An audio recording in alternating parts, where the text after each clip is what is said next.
I've been asked by a paying parent, how do they report a resident parent for fraud? Here's the situation. This paying parent pays their child maintenance every month. Yet despite paying direct to the other person every month, the other person goes onto the CMS portal and reports every month that he hasn't paid. That is obviously quite simply ridiculous. It is a waste of effort, okay, but also it's being used to abuse that paying parent. It is wrong, it needs to be stopped. So this is my advice.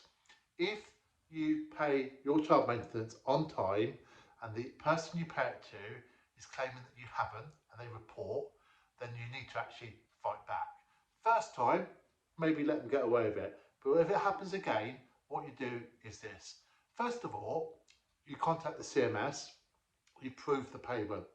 Then you point out to the CMS that you're being financially abused by your ex. Your ex is willfully making a statement each time that they haven't been paid when they have. They are doing that for financial gain.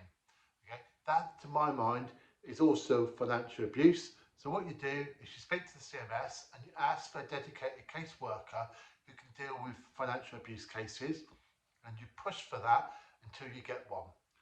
Then what you also do is you report the matter to police. Any person that fills in a form and claims that they haven't been paid in order to receive extra money is committing fraud.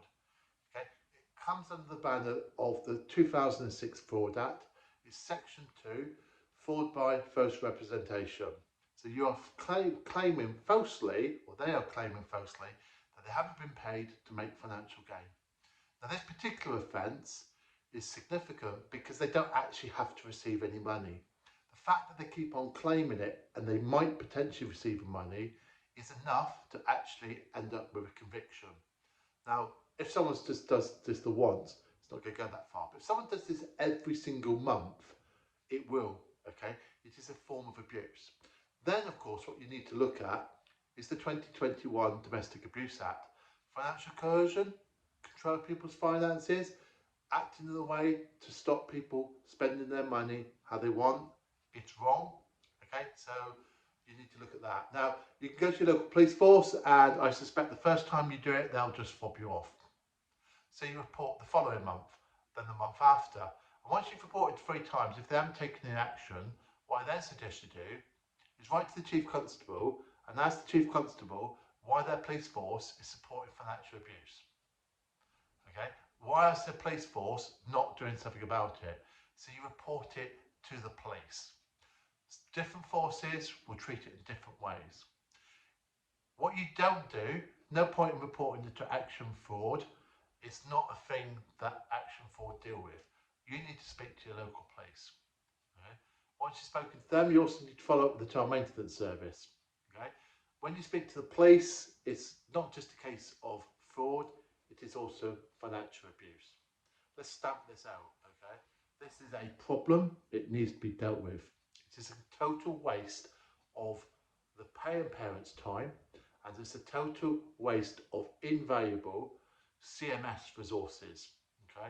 Because if they're dealing with the problem, okay, it's a bit like making a hoax 999 call. If they're dealing with that problem, they're not dealing with what they should be dealing. It is wrong, it needs to be stamped out. So that's how you deal with fraud, where someone each month is claiming that they haven't been paid when they have. Now, of course, there are other different types of fraud, and whilst I've got your attention, I'll quickly touch on those as well. One of the problems I often see is that when people ask how do they deal with stuff, they go into the CMS and the CMS are quite simply fobbing them off. And the reason the CMS are fobbing them off is because actually the CMS do not have the resources to investigate matters. So the average person, whether they are a receiving parent or a paying parent, will go to the CMS and complain and expect something to get done about it. Now, as far as I'm aware, there's over 600,000 cases, so that's roughly 1.2 million parents. And the fraud investigation unit at the CMS is 50 strong, less than 50 people.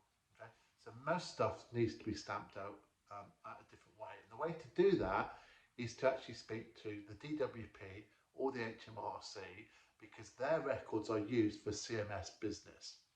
So if you have a situation where the paying parent is working but claiming benefits, well, the way to solve that is no good speaking to the CMS. They don't even tell the DWP, and they're part of the DWP. You need to go to the DWP, you need to go to HMRC. If there's an issue with someone's income and they claim they earn £2,000 a year and you know they earn £50,000 a year, you need to speak to HMRC, not the DWP, not the CMS. Because if the HMRC record is corrected, then that will follow through to the child maintenance records, and then maybe you'll get the result you want. Okay. If you are speaking to a department, just think about where their information comes from. Right? If someone is claiming that they live with someone, then obviously they're living with someone, they should be paying 2 lots of council tax. Right? So a lot of people have been getting results by dealing with that, by actually ringing up the council tax departments. It's messy, it shouldn't be like that, but the reality is some people don't play by the rules, and so sometimes you have to take action. So just going back to the original subject though, the offences are fraud by false representation and it's economic abuse of the 2021 Domestic Abuse Act. If you, my own experience is when you speak to the police, often you need several occurrences for them to actually do anything. What will they do? In most cases, they'll probably contact the other person and tell them to stop it, and that might simply be all it needs. There's no guarantee that they'll do that. Will they actually take it further? Yeah, possibly. It depends on their policy, it depends on their forces' priorities. So, for example, I live in Devon. Devon and Cornwall Police might have a different priority to the Metropolitan Police, who might have a different priority to Greater Manchester Police, and so forth. So, and often, sometimes it's who you speak to as well. So, if you're not getting anywhere online, maybe you need to accelerate by going to put the complaint in, or maybe you need to send an email to the Chief Constable's office. Okay. Hope that's been of use. As I say, most problems with CMS can be resolved by speaking to another government department. If your ex is claiming child benefit and the child has actually left education, it's no good telling CMS. They just rely on HMRC data. You need to speak to HMRC. Now, I often hear people say they've spoken to the benefits people. Well, the benefits people are not HMRC. They are the DWP. So when it comes to child benefit, you have to speak to HMRC. And if you look very carefully on the internet or follow the links in the description below, it will take you to the relevant web page for HMRC. If it's a benefit matter, okay, universal credit is connected with universal credit and you're a receiving parent and the paying parent is on universal credit getting £7 a week, but you know they earn 100 grand a year, okay, it's not worth speaking to HMRC. You probably need to speak to DWP because it's DWP paying the benefit, and because the DWP are paying the benefit, the CMS system, because it's integrated with the DWP system, is setting it down as £7 a week. All right. So just to say, whenever you have a problem, just consider where the problem is. The problem is the information that the CMS have. So what you need to do is change the source of the information in order to change the information that the CMS have. And once you've changed the information that the CMS have, that is what changes the situation. Okay. Hope that's been of use to you. Don't forget to like and subscribe. And actually, if it's been really helpful, why not consider clicking that super thanks button? Okay, give a lot of time and effort to help people out. It'd be lovely. It'd be really appreciated if you can support me with my efforts. Thank you very much. Have a good day.